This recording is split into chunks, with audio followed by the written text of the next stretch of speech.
Là, on est sur le premier stade en double, donc qui vise à s'entraîner pour la Transat AG2R. Ça permet avec Charlie de repérer des automatismes, de voir les réglages de bateau et puis un petit peu les options techniques qu'on veut choisir pour notre Transat dans 2 mois. On est 9 bateaux et donc on cherche à se mettre en situation comme pour la G2R, c'est-à-dire faire des manœuvres et ensuite chercher aussi la confrontation avec les autres pour bien se caler et être sûr qu'on va vite tout le temps. Il y a beaucoup d'équipes, beaucoup de bateaux, beaucoup de skippers du très haut niveau. La plupart des skippers de très haut niveau sont ici.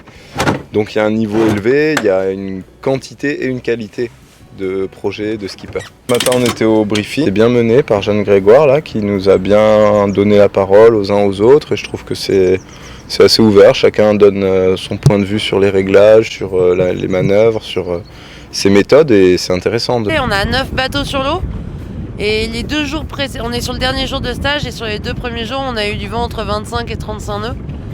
Et aujourd'hui c'est les premières journées où ils sont tous ensemble et où on a moins de 10 nœuds de vent.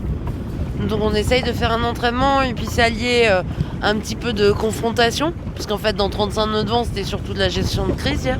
Donc ils sont dans la confrontation et en même temps des bords suffisamment longs pour qu'ils puissent un peu reprendre des sensations dans moins de 10 nœuds de vent. C'est un peu une lecture de ce que tu vois dans le Zodiac, de ce qu'il y a sur le bateau, la lecture des voiles. Parce que des fois dans le bateau, en fait quand t'es dans le bateau, il y a le haut des voiles que tu vois pas très bien, ou il y a des choses que t'arrives pas à visualiser. Et c'est vrai que dans le Zodiac, comme on a le même discours quand même, comme j'ai fait la même chose que pendant 10 ans, ils comprennent assez facilement les mots que j'utilise. C'est surtout de la prise en main du bateau, la prise en main des doubles, parce qu'en fait l'objectif principal c'est la G2R, donc c'est de la course en double. Donc du fonctionnement en double, du fonctionnement des bateaux, trouver des bases, des fonctionnements communs. Et puis la semaine prochaine on va s'orienter plus sur de la vitesse pure par exemple.